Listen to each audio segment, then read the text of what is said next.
dostum, əziz mənim qardaşım, olmayıb olmaz oxşarı dostumun. Dost dosta əsla gəlməz kələk, bizim dostluğumuzu yazıbdır fələk. Yaşamaq üçün mənə veribsə bir ürək, yarısı mənimdirsə yarı dostumun. Səhvimi heç vaxt gətirməz dilə, buna vardır həya arı dostumun. Qəlbimi qırmaz acı sözlərilə, olsa belə ixtiyarı dostumun.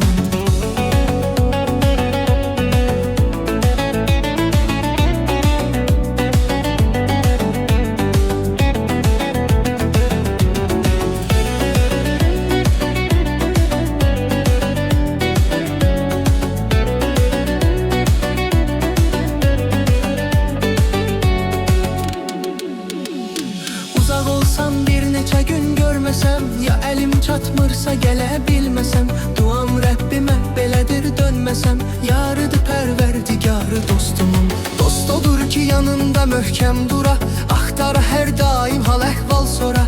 Əgər ölsəm dostum məndən sonra, yanımda olsun məzarı dostumun. Səhvimi heç vaxt gətirməz dilə, buna vardır həya arı dostumun. Qəlbimi qırmaz acı sözlərilə, olsa belə ixtiyarı dostumun.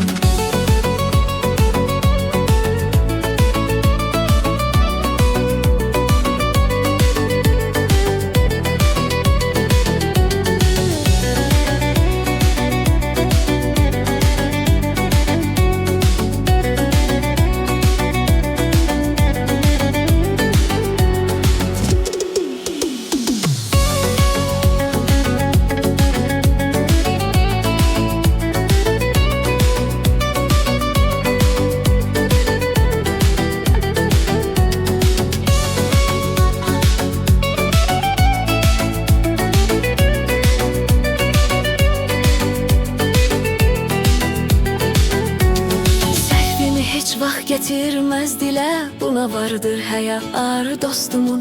Qəlbimi qırmaz acı sözlərilə, olsa belə ixtiyarı dostumun. Səhvimi heç vaxt gətirməz dilə, buna vardır həya arı dostumun. Qəlbimi qırmaz acı sözlərilə, olsa belə ixtiyarı dostumun.